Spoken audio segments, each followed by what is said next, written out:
ಬಗ್ಗೆ ಮಾತನಾಡುವುದಾದರೆ, ನಮ್ಮ ವಿಧಾನಸಭಾ ಕ್ಷೇತ್ರ ಕೃಷಿ ಪ್ರಧಾನ ಪ್ರದೇಶ ಆಗಿದೆ. ಅಡಿಕೆ, ತೆಂಗು, ಕಾಳುಮೆಣಸು, ರಬ್ಬರು ಪ್ರಮುಖ ಬೆಳೆಗಳಾಗಿವೆ. ಬಾಳೆ, ಗೇರು, ಭತ್ತ, ತರಕಾರಿ, ಹಣ್ಣುಗಳು ಉಪಬೆಳೆಯಾಗಿ ಕೃಷಿಕನ ಜೀವನಾಧಾರಕ್ಕೆ ಅವಲಂಬಿಸಿರ್ತಾನೆ.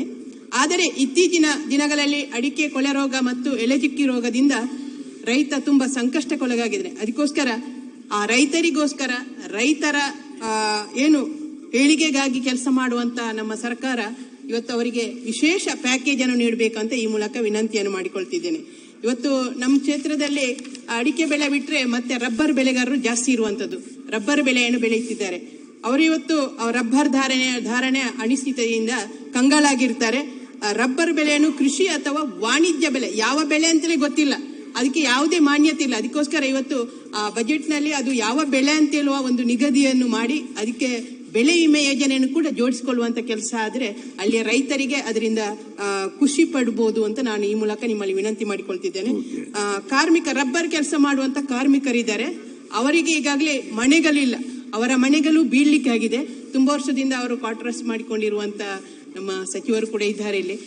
ಅವರ ಬಗ್ಗೆ ಒಂದಷ್ಟು ಕಾಳಜಿಯನ್ನು ಎಣಿಸಿ ಅವ್ರು ಏನು ಕೂತಿದಾರ ಆ ಮನೆಯನ್ನು ಅವ್ರಿಗೆ ರಿಪೇರಿ ಮಾಡಿಕೊಡುವಂತ ಕೆಲಸ ಆಗ್ಬೇಕು. ಯಾಕಂದ್ರೆ ನಮ್ಮ ದಕ್ಷಿಣ ಕನ್ನಡ ಜಿಲ್ಲೆಯಲ್ಲಿ ಮಳೆ ವಿಪರೀತ 6 ತಿಂಗಳು ಮಳೆ ಬರ್ತದೆ, 6 ತಿಂಗಳು ಮಾತ್ರ ಬೇಸಿಗೆ. ಅದರಲ್ಲಿ ಚಳಿಗಾಲ ಒಂದು 6 ತಿಂಗಳಲ್ಲಿ 3 ತಿಂಗಳು ಚಳಿಗಾಲನೇ ಇರ್ತದೆ. ಆ ಬೇಸಿಗೆ ಕಾಲ ಇರುವಂತ ಬರೀ 3 ತಿಂಗಳು. ಅದಕ್ಕಾಗಿ ಆ ಮಳೆ ಜಾಸ್ತಿ ಬರುವ ಕಾರಣ ಆ ಮನೆಗಳನ್ನು ಸುಸಜ್ಜಿತವಾಗಿ ನಿರ್ಮಾಣ ಮಾಡಿಕೊಡುವಂತ ಒಂದು ಕೆಲಸಕ್ಕೆ ಅನುದಾನವನ್ನು ನೀಡಬೇಕು. ಮತ್ತೆ ಕಾರ್ಮಿಕರಿಗೆ ಒಂದಷ್ಟು ಅವರಿಗೆ ಬೋನಸ್ ಕೊಡುವಂತದ್ದು ಬಾಕಿಯಾಗಿದೆ. ಕೆಲವೊಂದು ಜನರಿಗೆ ಅದರ ಉದ್ಯೋಗ ಅವರ ಮನೆಯವರಿಗೆ ಕೆಲಸ ಮಾಡ್ತಿದ್ದವರು ಅವರು ತೀರಿಕೊಂಡ ನಂತರ ಗಂಡನ ಕೆಲಸ ಹೆಂಡತಿಗೆ ಸಿಗಬೇಕಾಗಿದೆ ಅಥವಾ ಅವರ ಮಕ್ಕಳಿಗೆ ಕೊಡುವಂತ ಒಂದು ಕೆಲಸ ಕೂಡ ಆ ರಬ್ಬರ್ ಕಾರ್ಮಿಕರಿಗೆ ಆಗ್ಬೇಕು ಅಂತ ಈ ಮೂಲಕ ವಿನಂತಿಯನ್ನು ಮಾಡ್ತಿದ್ದೇನೆ. ಕಾರ್ಮಿಕ ಇಲಾಖೆಯವರ ಬಗ್ಗೆ ಹೇಳ್ತಿದ್ದೇನೆ. ಕಾರ್ಮಿಕ ಇಲಾಖೆಯಲ್ಲಿ ಈಗಾಗಲೇ ಬಹಳಷ್ಟು ಸವಲತ್ತುಗಳು ಸಿಗ್ತಾ ಇದೆ. ಆದರೆ ಆ ಸವಲತ್ತುಗಳು ಒಮ್ಮೆ ಸಿಕ್ಕಿದ್ದು ಮತ್ತೆ ಅದೇ ಸವಲತ್ತು ಬಂದ್ರೆ ಅವನಿಗೆ ಪ್ರಯೋಜನ ಆಗುದಿಲ್ಲ. ಇವತ್ತು ಆರೆ ಪಿಕಾಸುಗಳನ್ನು ಕೊಡ್ತಾರೆ, ಗಾರೆ ಕತ್ತಿಗಳನ್ನು ಕೊಡ್ತಾರೆ, ಅದು 5 ವರ್ಷಕ್ಕೆ ಸಾಕು. ವರ್ಷ ಕೊಟ್ರೆ ಸಿಕ್ಕಿದವನಿಗೆ ಸಿಗ್ತದೆ ಅದರ ಪ್ರಯೋಜನ. ಅದಕ್ಕೋಸ್ಕರ ಅದರ ಬದಲಿಗೆ ಅವರ ಮಕ್ಕಳಿಗೆ ಸ್ಕಾಲರ್ಶಿಪ್ ಅನ್ನು ಹೆಚ್ಚು ಮಾಡುವಂಥದ್ದು, ಅವರ ಆರೋಗ್ಯದ ಬಗ್ಗೆ ಅವರಿಗೆ ಆರೋಗ್ಯಕ್ಕೆ ಒಂದಷ್ಟು ಅನುದಾನವನ್ನು ಇಡಬೇಕು ಅಂತ ಈ ಮೂಲಕ ಕಾರ್ಮಿಕರ ಪರವಾಗಿ ಈ ಮೂಲಕ ವಿನಂತಿಯನ್ನು ಮಾಡ್ತಿದ್ದೇನೆ. ಇವತ್ತು ಸುಳ್ಯದ ಕ್ಷೇತ್ರದಲ್ಲಿ ಹೆಚ್ಚಿನ ಜನ ಬಡ ಮತ್ತು ಮಧ್ಯಮ ವರ್ಗದ ಜನ ಜಾಸ್ತಿ ಇರುವಂತದ್ದು ಸುಳ್ಯ ವಿಧಾನಸಭಾ ಕ್ಷೇತ್ರದಲ್ಲಿ. ಅದಕ್ಕೋಸ್ಕರ ಈ ವರ್ಗದ ಜನಗಳಿಗೆ ಈಗಾಗಲೇ ತುಂಬಾ ಜನ ಮನೆ ಇಲ್ಲದೆ ಸೂರಿಲ್ಲದೆ ಬದುಕ್ತಿದ್ದಾರೆ. ಅವರಿಗೆ ಒಂದಷ್ಟು 3 ಸೆನ್ಸ್ ಜಾಗವನ್ನಾದ್ರೂ ನಿಗದಿಪಡಿಸಿ, ಇವತ್ತೇನು ಎಲ್ಲಿ ಜಾಗ ಅಳತೆ ಮಾಡಿ ಸರ್ಕಾರ ಕೊಟ್ಟರು ಅದಕ್ಕೆ ಏನ್ ಮಾಡ್ತಿದ್ದಾರೆ ಅಂತ ಹೇಳಿದ್ರೆ, ಇವತ್ತು ಫಾರೆಸ್ಟ್ ನ ಅನುಮತಿಯನ್ನು ಕೇಳಲಿಕ್ಕೆ ಹೋದಾಗ ಅವನಿಗೆ ಯಾವುದೇ ಜಾಗವನ್ನು ಕೊಡ್ಲಿಕ್ಕೆ ಅದಕ್ಕೋಸ್ಕರ ಯಾರು ಬಡವರಿದ್ದಾರೆ ಮಧ್ಯಮ ವರ್ಗದವರಿಗೆ 3 ಸೆನ್ಸ್ ಜಾಗಕ್ಕೆ ಯಾವುದೇ ಕಾನೂನನ್ನು ಇಡದೆ ಅವರಿಗೆ ಕೊಡುವಂತ ಒಂದು ವ್ಯವಸ್ಥೆಯನ್ನು ಕೂಡ ಈ ಮೂಲಕ ಮಾಡಬೇಕು ಅಂತ ಈ ಮೂಲಕ ವಿನಂತಿಯನ್ನು ಮಾಡಿಕೊಳ್ತಿದ್ದೇನೆ. ಈಗಾಗಲೇ ನಮ್ಮ ಕ್ಷೇತ್ರ ತುಂಬಾ ಗುಡ್ಡಗಾಡು ಪ್ರದೇಶದಿಂದ ಕೂಡಿರುವಂತ ಪ್ರದೇಶ, ಅರಣ್ಯ ಜಾಸ್ತಿ ಇರುವಂತದ್ದು. ಸುಮಾರು ಸಾವಿರಾರು ಕಿಲೋಮೀಟರ್ ರಸ್ತೆ ಸೇತುವೆಗಳ ನಿರ್ಮಾಣ ಆಗಬೇಕಾಗಿದೆ. ಈಗಾಗಲೇ ಕಳೆದ ಮಳೆಗಾಲದಲ್ಲಿ ಫಡ್ ಬಂದು ಎಲ್ಲ ಸೇತುವೆಗಳು ಕಟ್ಟಾಗಿ ಹೋಗಿದೆ, ಕುಸಿತಗಳಾಗಿದೆ ರೋಡ್ ಸೈಡ್ ಎಲ್ಲ. ಅದಕ್ಕೆ ವಿಶೇಷವಾದ ಅನುದಾನವನ್ನಿಟ್ಟು ಅಭಿವೃದ್ಧಿ ಪಡಿಸಬೇಕು ಅಂತ ಈ ಮೂಲಕ ವಿನಂತಿ ಮಾಡುತ್ತಿದ್ದೇನೆ. ಗುಣಮಟ್ಟದ ವಿದ್ಯುತ್ತಿಗೋಸ್ಕರ ಗುಣದ ವಿದ್ಯುತ್ ಮರೀಚಿಕೆಯಾಗಿದೆ. 110 kV ಸಂಪರ್ಕ ಮಾರ್ಗ, ಸಬ್ಸ್ಟೇಷನ್, ಹೆಚ್ಚುವರಿ ಪರಿವರ್ತಕ ವಿದ್ಯುತ್ ಟ್ರಾನ್ಸ್ಫಾರ್ ಅಳವಡಿಕೆಗೆ ಹೆಚ್ಚಿನ ಅನುದಾನವಿಟ್ಟು ನಮ್ಮ ಕ್ಷೇತ್ರವನ್ನು ಬೆಳಕು ಚೆಲ್ಲುವಂತ ಕಾರ್ಯಕ್ರಮಕ್ಕೆ ಅನುದಾನ ತೊಡಗಿಸಬೇಕಂತ ಈ ಮೂಲಕ ವಿನಂತಿ ಮಾಡ್ತಿದ್ದೇನೆ.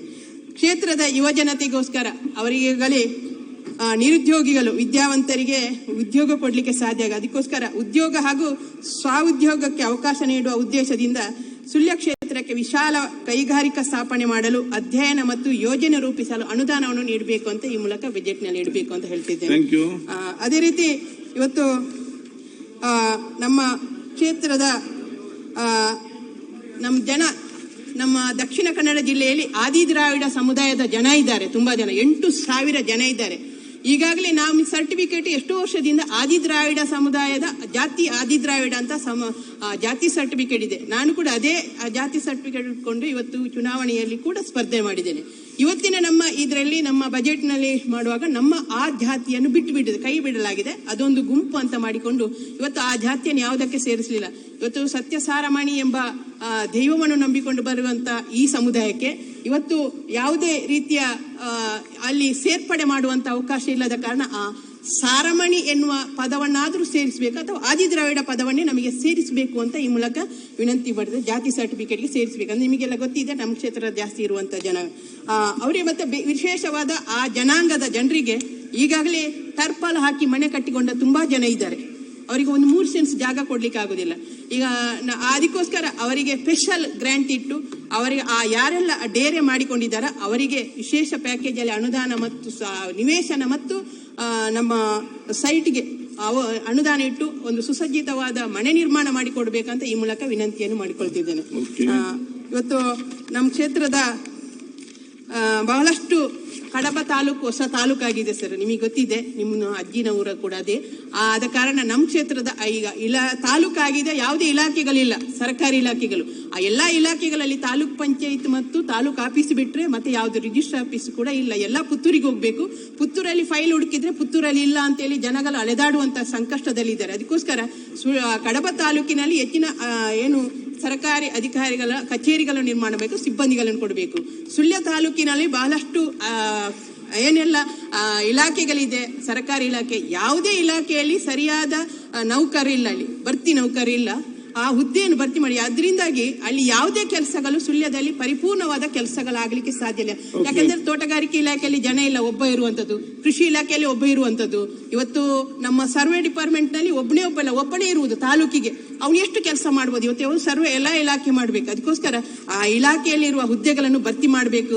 ಸುಳ್ಯ ಈಗಾಗಲೇ ಸ್ವಾತಂತ್ರ್ಯ ಬಂದು 79 ವರ್ಷ ಆದ್ರೂ ಕೂಡ ಅಭಿವೃದ್ಧಿ ಆಗ್ಲಿಲ್ಲ ಬಡವರದು. ನಮ್ದೇ ಸಚಿವರುಗಳಿದ್ದಾರೆ, ನಾನು ಹೇಳ್ತೇನೆ, 2-3-4 ಜನ ನಮ್ದೇ ಸಮುದಾಯ SC/ST ಗೆ ಮೀಸಲಾದ ಸಚಿವರುಗಳಿದ್ದಾರೆ. ನೀವು ಹೆಚ್ಚಿನ ಗಮನವನ್ನು ಹರಿಸಿ ಈ ಸುಳ್ಯ ವಿಧಾನಸಭಾ ಕ್ಷೇತ್ರಕ್ಕೆ ವಿಶೇಷ ಪ್ಯಾಕೇಜ್ ಅನ್ನು ಕೊಟ್ಟು SC/ST ಹಿಂದುಳಿದ ವರ್ಗದವರು ಮೇಲೆ ಬರುವ ರೀತಿಯಲ್ಲಿ ಒಂದು ಯೋಜನೆಯನ್ನು ತರಬೇಕು ಅಂತ ನಿಮ್ಮಲ್ಲಿ ವಿನಂತಿ ಮಾಡಿ, ನೀವು ಕೂಡ ನನ್ನೊಟ್ಟಿಗೆ ಕೈ ಜೋಡಿಸಬೇಕು ಅಂತ ನಿಮ್ಮಲ್ಲಿ ವಿನಂತಿ ಮಾಡಿಕೊಳ್ತಿದ್ದೇನೆ. ಅದೇ ರೀತಿ ಎಲ್ಲಾ ರೀತಿಯ ಅನುದಾನವನ್ನು ಕೂಡ ಕೊಡಬೇಕು ಅಂತ ಈ ಮೂಲಕ ವಿನಂತಿಯನ್ನು ಮಾಡಿಕೊಳ್ತಿದ್ದೇನೆ. ಇನ್ನಷ್ಟು ಮಾತನಾಡ್ಲಿಕ್ಕಿದೆ, ನೀವು ನನಗೆ ಅವಕಾಶ ಮುಂದಿನ ದಿನದಲ್ಲಿ ನೀವು ನನಗೆ ಮಾತನಾಡಲಿಕ್ಕೆ ನನ್ನ ಸಮಗ್ರ ಅಭಿವೃದ್ಧಿ ದೃಷ್ಟಿಯಿಂದ ನೀವು ಕೂಡ ನಮ್ಮ ಕಡೆ ಕಣ್ಣು ಹಾರಿಸಿ ಅಂತ ಹೇಳ್ತಾ, ಮುಂದೆ ನೀವೇ ಒಂದು ಉಸ್ತುವಾರಿ ಮಿನಿಸ್ಟರ್ ಆದ್ರೆ ನಮ್ಮ ಕ್ಷೇತ್ರ ಸ್ವಲ್ಪ ಜಾಸ್ತಿ ಡೆವಲಪ್ಮೆಂಟ್ ಆಗ್ಬೋದು, ಅದು ಕೂಡ ಆಗ್ಲಿ ಅಂತ ಈ ಮೂಲಕ ವಿನಂತಿ ಮಾಡ್ಕೊಳ್ತೇನೆ. ಈಗ ಅಶೋಕ್ ಅವರು ಒಂದು ಹರೀಶ್ ಬಂದ ಅರ್ಜುನ್ ಇದಕ್ಕೆ 5 ನಿಮಿಷ ಮಾತಾಡ್ತಾರಂತೆ. ನೆಕ್ಸ್ಟ್ 90 ಚಿಮಂಕಟ್ಟಿ ಸರ್ ಎಷ್ಟು ರಾಮಮೂರ್ತಿ ಮಾತಾಡೋದು ಕೊಡ್ತೇನೆ.